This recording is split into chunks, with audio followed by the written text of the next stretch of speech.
YSC scholarship 2023-24 তোমরা যারা student রয়েছো এসটি ওবিসি তোমাদেরকে যেটা অনেকেরই সমস্যা হয়েছে দেখা যাচ্ছে যে তোমাদের যখন স্ট্যাটাস দেখতে যাচ্ছ কারোর হচ্ছে ডেমো অথেন্টিকেট স্ট্যাটাস ফেল বা কারোর আধার এনপিসি স্ট্যাটাস অ্যাক্টিভ নেই। যে সমস্যাটা একটা স্টুডেন্টের কিন্তু হয়েছে, সেই স্টুডেন্ট আমার পার্সোনাল কিন্তু মেসেজ করেছে আমার ফেসবুক গ্রুপ থেকে যোগাযোগ করে। তাই তোমাদের কোনো রকম যদি সমস্যার সমাধান বা কোনো রকম যদি ওয়াইএসসি স্কলারশিপের সমস্যা কোনো রকম হয়ে যাচ্ছে সেটা তুমি কিন্তু সমাধান সরাসরি পাবে অতি অবশ্যই ডেসক্রিপশানে, চ্যানেলের ডেসক্রিপশানে বসে আমাকে যোগাযোগ করা, দেখো 2-3টা লিঙ্ক দেওয়া আছে ইনস্টাগ্রাম, ফেসবুক, সেখান থেকে তুমি যোগাযোগ করতে পারো। সেই ভাই যোগাযোগ করেছে, তার স্ট্যাটাসটা সম্বন্ধে কী ভুল আছে সেই ভাইটা কিন্তু বুঝতে পারছে না, বা তারটা সমাধান কীভাবে হবে সেটাও কিন্তু আজকের এই ভিডিওতে তোমাদের বলে দেবো। যদি তোমাদের কোনো রকম এরকম ভুল কারো যদি হয়ে থাকে সেটাও কিন্তু তোমরা কীভাবে সমাধান করবে এই ভিডিওটা দেখলে কিন্তু বুঝতে পেরে যাবে।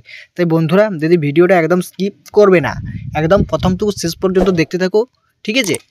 তোমরা অতি অবশ্যই সমাধান তার খুঁজে পাবে।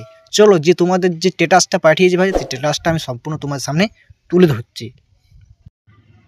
তোমরা হোম স্ক্রিনে একটা স্ট্যাটাস কিন্তু দেখতে পাচ্ছ, ঠিক আছে? যেখানে কিন্তু তোমাদেরকে বলা রয়েছে, দেখতে পাচ্ছ 2024 এবং 25 সিজনের।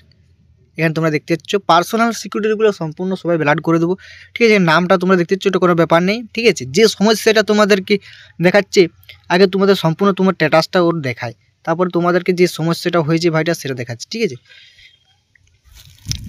আধার স্ট্যাটাস, লক, ডেট কখন পড়ছে, তোমার শিক্ষা প্রতিষ্ঠানের নাম, সম্পূর্ণ সমস্ত কিছু কখন কী হয়েছে ডেট কিন্তু দেখতে পাচ্ছ, এবং video ULB verification status pending রয়েছে, মানে ভিডিও লেভেলে যেটা তাদের ভেরিফিকেশান সেই লেভেলটা এখন তাদের পৌঁছানো পেন্ডিং রয়েছে, তাদের মানে খুব শীঘ্রই হয়ে যাবে, ঠিক আছে? এরপরে যে সমস্যাটা ভাইয়ের হয়েছে এখানে তোমরা কিন্তু সেটা তোমরা এখানে দেখতে পাচ্ছ, ঠিক আছে? তোমাদেরকে দেখিয়ে দিচ্ছি, এখানে দেখতে পাচ্ছ আধার স্ট্যাটাস এনপিসিআই, ঠিক আছে? লাল দাগ পড়ে গেছে, এবং আধার স্ট্যাটাস এনপিসিআই যে অ্যাক্টিভ আছে সেখানে কী লেখা আছে তোমাদেরকে ভালোভাবে লক্ষ্য করে দেখো। Your Aadhaar is not available in NPCI, check the Aadhaar processing status with your bank account.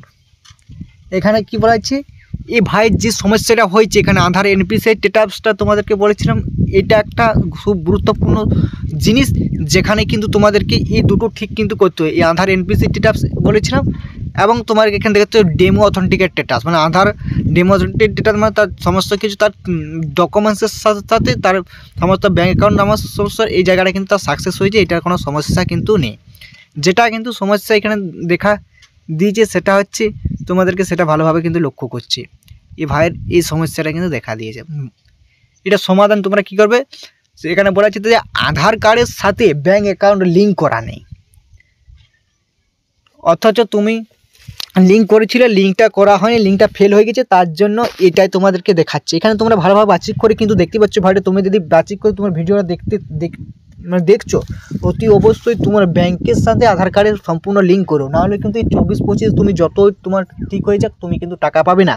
এটা হচ্ছে মোস্ট গুরুত্বপূর্ণ একটা জায়গা যেখানে কিন্তু তোমাদেরকে এই দুটো জিনিস তোমাদেরকে আধার এনপিসিআই স্ট্যাটাস অ্যাক্টিভ এবং ডেমো অথেন্টিকেট স্ট্যাটাস সাকসেস কিন্তু থাকতে হবে। এখানে তোমার অ্যাক্টিভ নেই, তোমার এখানে সম্পূর্ণ পার্সোনাল লিখিয়েই দিয়েছে, তোমরা দেখতে পাচ্ছ your Aadhaar is not available is NPCI, check the Aadhaar processing status with bank account, মানে ব্যাংকের অ্যাকাউন্টের সাথে তোমার আধার কার্ড লিঙ্ক করা নেই, যেটা তোমাদেরকে বলা হয়েছে যে লিঙ্ক করা নেই, ঠিক আছে? মানে ব্যাংকের বইয়ের সাথে তোমার কেআইসি না কি লিঙ্ক করতে হয়, সেই লিঙ্কটা করবে। এবার কোথায় করবে সেই সমাধানটা তোমাদেরকে ভাইটা বলতে, এই সমাধানে তুমি ব্যাংকে গিয়ে বলবে যে আমার আধার কার্ডের সাথে ব্যাঙ্ক নাম্বারটা লিঙ্ক করে দাও, ঠিক আছে? আমার যেহেতু স্কলারশিপ হচ্ছে না, বা তুমি তোমার প্রবলেমটা বলবে, একমাত্র সমাধান আধার কার্ডের সঙ্গে ব্যাংকে গিয়ে তুমি কথা বলো এবং আধার কার্ডের সাথে ব্যাঙ্ক নাম্বার লিঙ্ক করো, তাহলে কিন্তু সমাধান কিন্তু হয়ে যাবে। তো বন্ধুরা ভিডিওটা দেখে বুঝতে পারলে বা তোমাদের সমাধানটা কীভাবে হবে সেটাও কিন্তু বলে দিলাম। এটা ব্যাংকে গিয়ে আধার কার্ডের সাথে ব্যাংকের নাম্বারটা তোমাদের লিঙ্ক করতে হবে, লিঙ্ক করা নেই বলে এই সমস্যাটা আবার লাল পটেশন দিয়ে একবার সম্পূর্ণ তোমাদেরকে বাচিক করে কিন্তু লিখে দিয়েছে, ঠিক আছে? সে বলতে তোমাদের যদি কোনো কারোর এরকম যদি অসুবিধা বা সমাধান এরকম যদি আধার পেজ অ্যাক্টিভ না আছে তোমরা এইভাবে কিন্তু সমাধান করতে পারো। আরও যে কোনো সমস্যা স্কলারশিপ রিলেটেড ভিডিও তুমি অতি অবশ্যই আমার সাথে যোগাযোগ করো। এবার থেকে ভাবছি পুরো সমাধান করে দেবো, ঠিক আছে। সমস্ত বিষয় সমস্ত কিছু জানতে চাই, খুঁটিনাটি তথ্য এত উজ্জ্বল তোমাদের কিন্তু উত্তর দেবো। তো আজকের ভিডিও এই পর্যন্ত রইলো, দেখাচ্ছে অন্য কোনো একটা এরকম ইনফরমেশন ভিডিও নিয়ে তোমার সামনে কিন্তু তুলে ধরবো। তাই অতি অবশ্যই ভিডিওটা একটা লাইক করো, চ্যানেল নতুন হলে অতি অবশ্যই চ্যানেলটি সাবস্ক্রাইব করে রাখো। এরকম ভিডিও বা আপডেটগুলো সর্বপ্রথম তুমি কিন্তু পেয়ে যাবে, ঠিক আছে। চলো আজকে এই ধরনের ভিডিওটা।